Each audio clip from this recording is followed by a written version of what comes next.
So today I decided to talk about balancing the mind. And I usually come up with these titles because I kind of look at what's bothering me. And then somehow then I start to see how that is all showing up in the world as a reflection of me.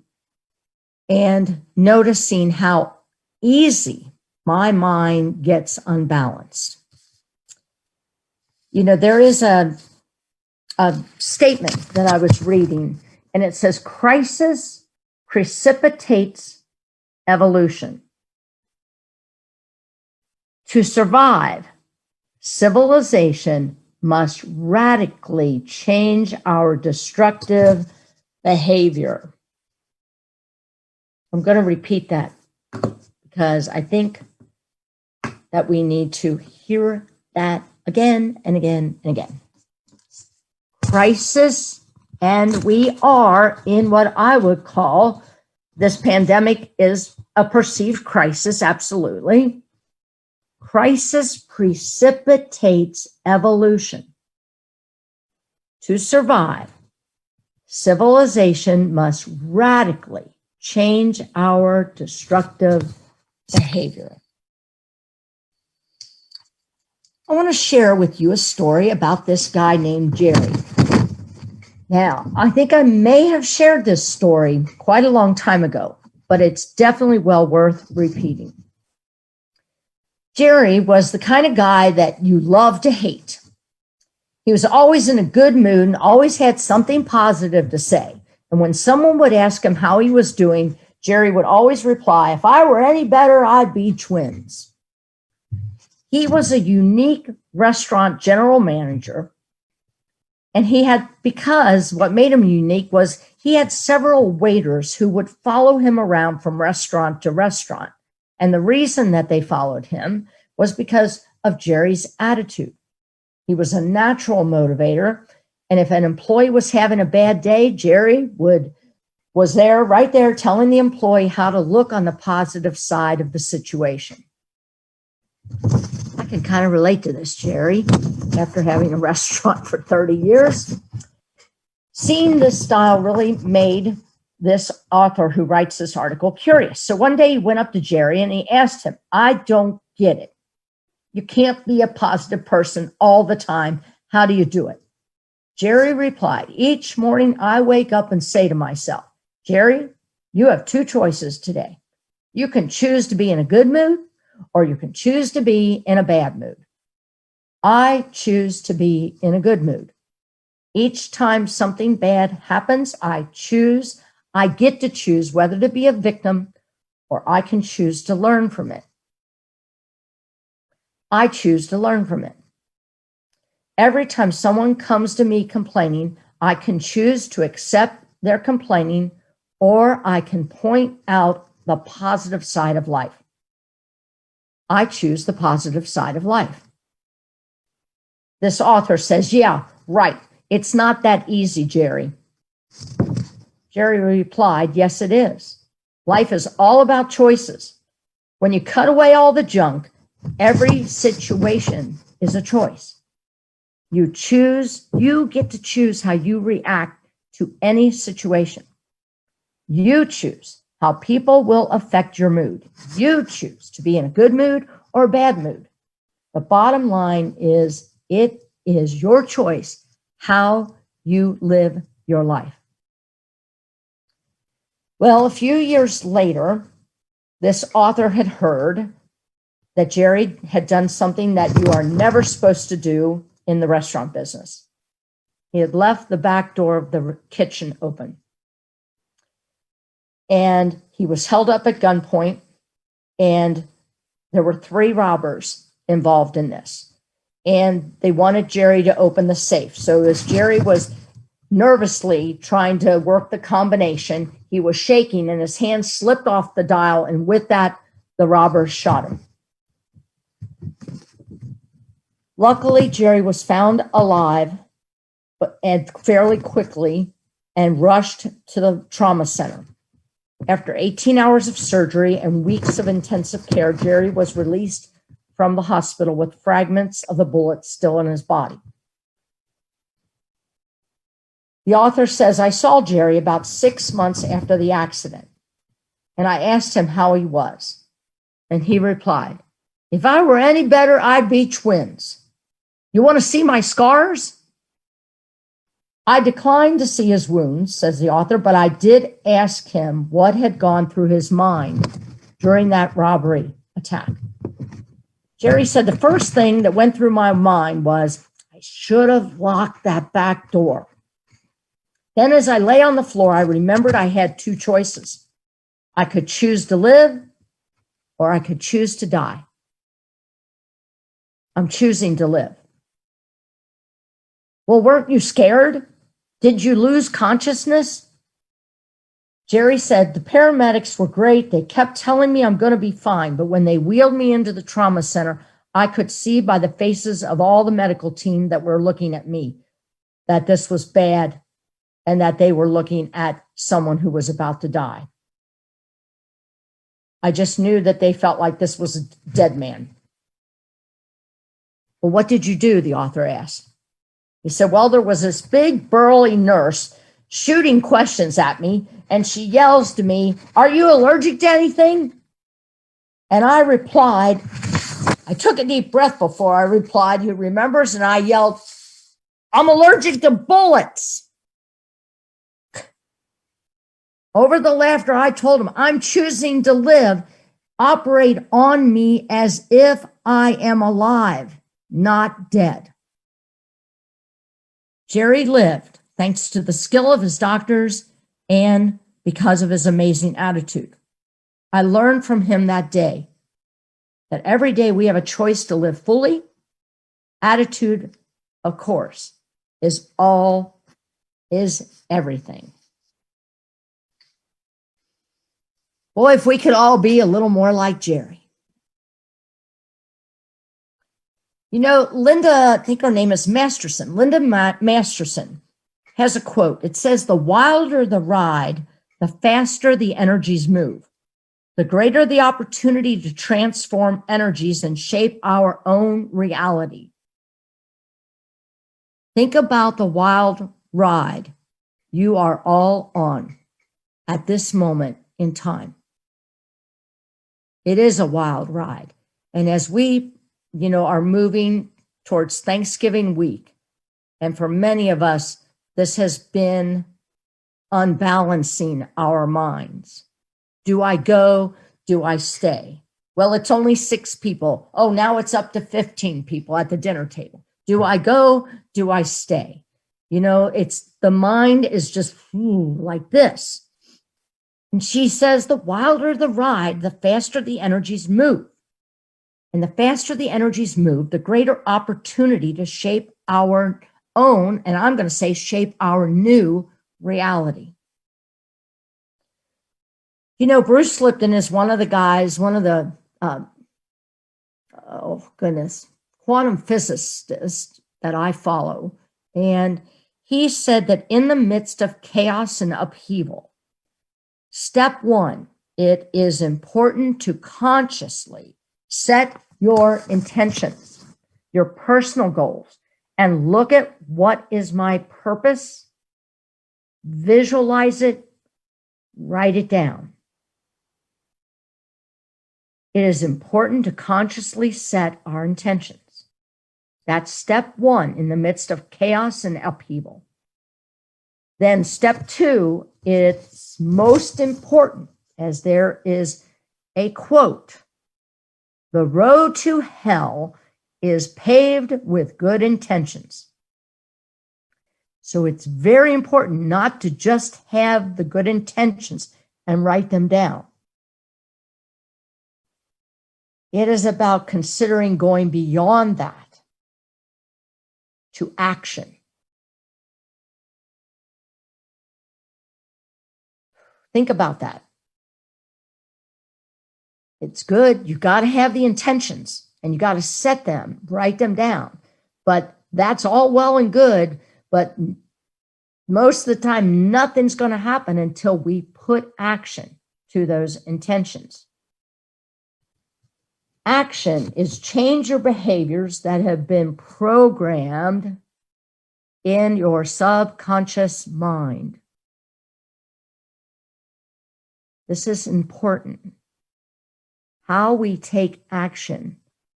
We can't take it with the subconscious mind still programmed with the beliefs of it has to be perfect before I proceed. Or anybody got this one? I'm not good enough. These are subconscious beliefs that we still hold as little boys and girls. And here we are in however block, you're 25, you're 45, you're 55, 85, 95-year-old body still has these subconscious core beliefs. I'm not good enough. What about this? If I let my heart out, I'll be hurt and I won't survive. Did I say I'm not good enough? Because I think probably 80% of us suffer from that core belief system that we took on as a child, and it's still there in the seat of our subconscious. And it's limiting us. It's preventing us from moving our intentions into action. Because if you hold the belief, trust me, this is my subconscious programming that I continually work on. If I continue to hold that I'm not good enough, none of my intentions are going to move forward. None of them. The list of self-sabotaging beliefs goes way beyond what I just made. I just read you 3 of them. And do you realize that the subconscious mind controls our behaviors and actions about 95% of the time?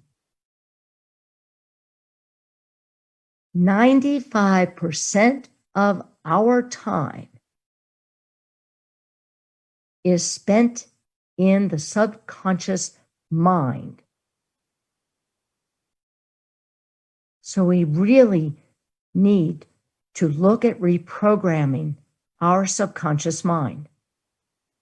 It's no wonder, with all the good intentions in the world, we still may be feeling or experiencing a time of being on the road to hell.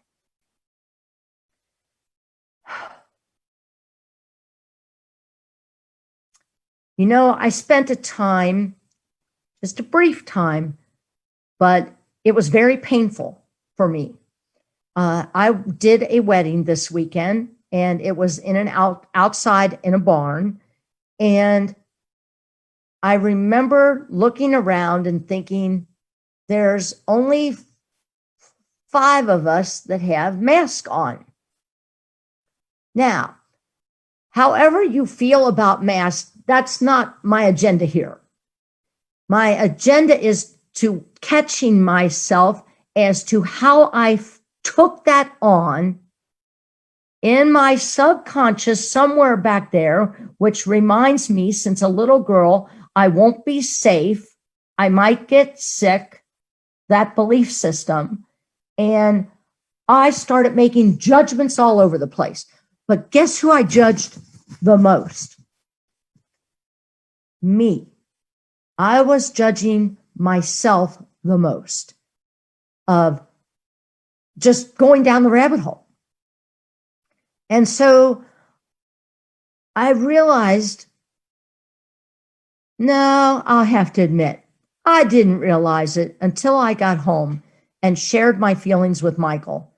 And he was able to help me to get off of the road to hell that I had put myself in, to get back to my spiritual truth. And that was a program that I was playing back here, and that I needed to correct that programming to get myself out of hell state of consciousness. This, people, is why we have a spiritual community. I'm blessed to have Michael, that he was home when I got there and I was able to talk to him. But if he would not have been home, I know I can pick up the phone and call many of you on this screen and on Facebook Live, and you will help me self-correct my thinking, because hell is not a fun place to be, is it? No, no. So if we want more balance in our lives, we must rewrite the subconscious limiting beliefs and replace them. How? Come on, you Unity Truth students. How do we replace limiting beliefs? With affirmations. With affirmations. Keep affirming and keep affirming until the subconscious mind takes it on as a new belief. I have a very deep belief in me that says I'm not enough. I've been doing affirmations for 30 years, ever since I learned about this coming into a Unity church. But there's still a little bit of that in me that I have to check in on often. It doesn't rule me anymore. See, that's the key. That you know you are reprogramming your subconscious beliefs, which there's thousands in there. You are reprogramming when it doesn't own you anymore when it comes up. This is Unity principle number 3, everybody. And I always like to summarize it with, it basically says, thoughts in mind, you know it, produce after their kind. Another way of saying it, what I think about, I bring about. Thoughts in mind produce after their kind. Isn't that the truth? Yeah. Just like Jerry, I get to choose every morning whether I'm going to have a good day or a bad day. I get to choose.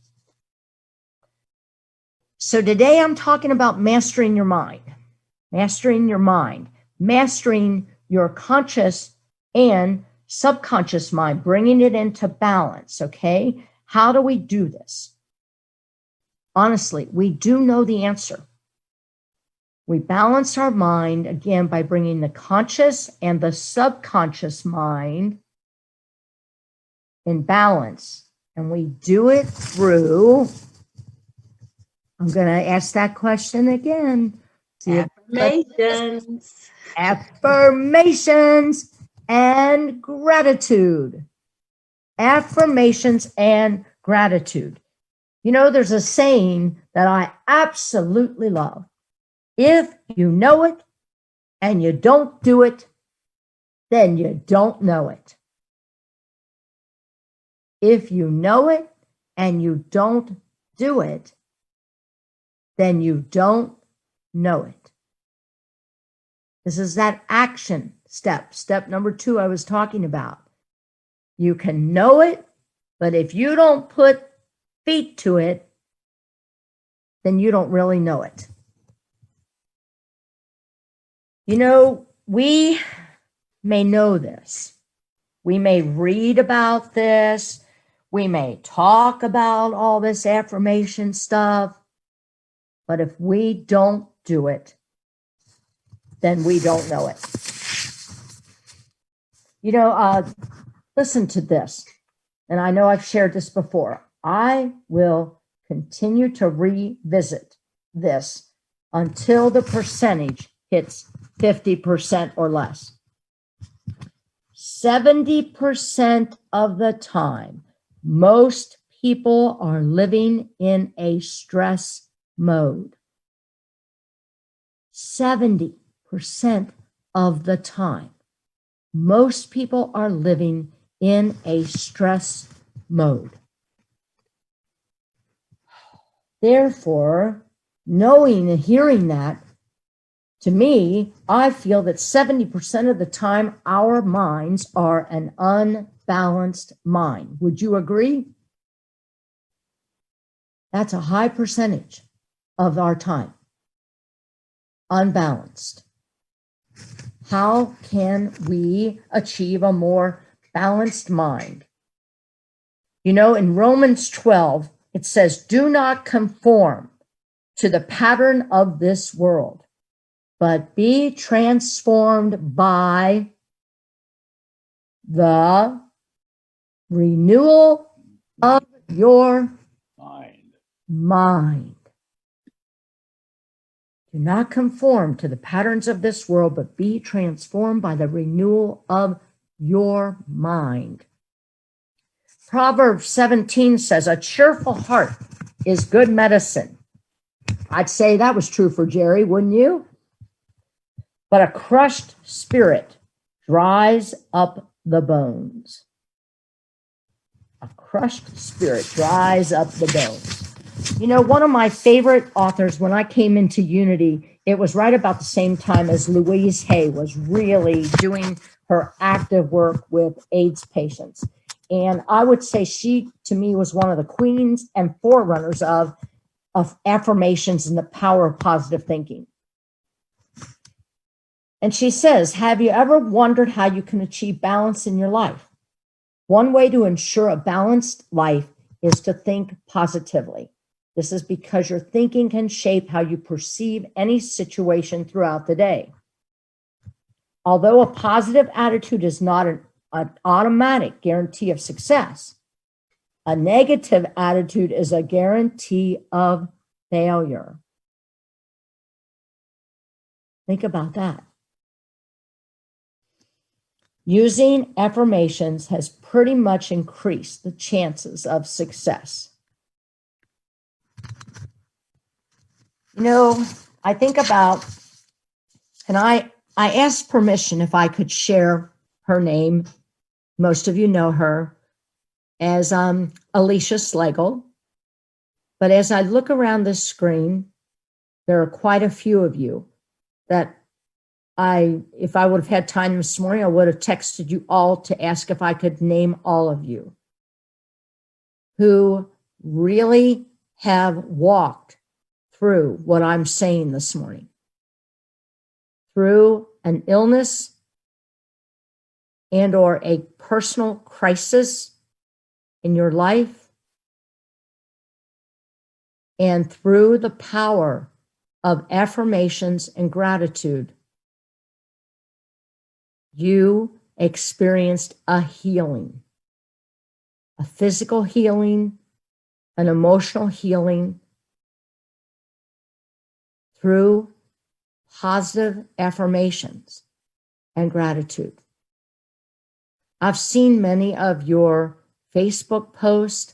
I've talked with many of you. I've heard your affirming words as you were going through an extremely challenging experience.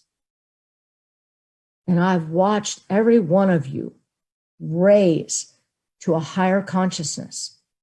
How do we sing that? Seek a higher consciousness, a state of peacefulness, and know that God is always there. And every thought becomes a prayer. I have watched you heal from cancer. I have watched you heal from addiction. I have watched you heal from the loss of a loved one that you thought you would never, ever survive. The list of concerns go on, the loss of money, the loss of a job.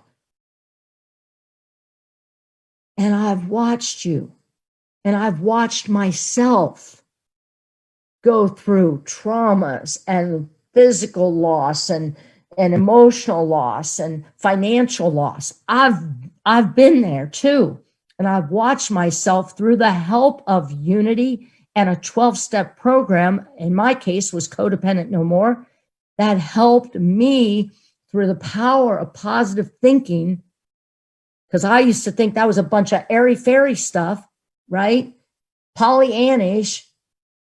Even though I was very positive, I've always been a positive person. But boy, oh boy, I also could be that. Who was the Snoopy character that had the gray cloud? What was his name? Pigpen. Yes, I had a pigpen that followed me around along with this positivity. I still had this pigpen with a gray cloud hanging over me. This stuff works. This stuff works. You know, I don't know where I want to close, because I've just found a lot of stuff that I wanted to share with you today. But I think I'm going to close with reading you a story, another story that I found. So let me revisit before I go to this story. So remember, there's 2 steps to this, okay? We have to have and set intentions. All right. So I look at you people. I'm just going to look at a couple of you on the screen and know the healing that has taken place for you in the last year to year and a half. And I know that you purposely set an intention for healing. You purposely set it. But the next step is crucial. And this is what I've witnessed with all of you that I'm looking at and have walked a journey with you and with myself. It wasn't enough to just set the intention and say the words and say the words.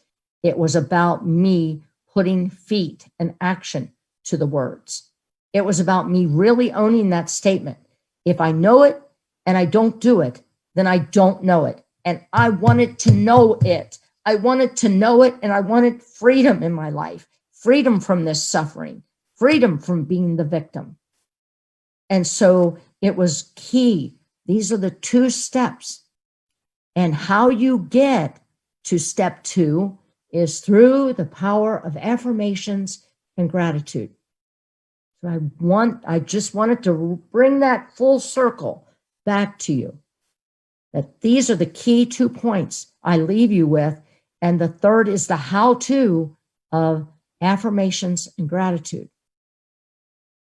I want to read this little story, and many of you might have heard it before somewhere out there, who knows, but it's a good story, and I use it often in counseling.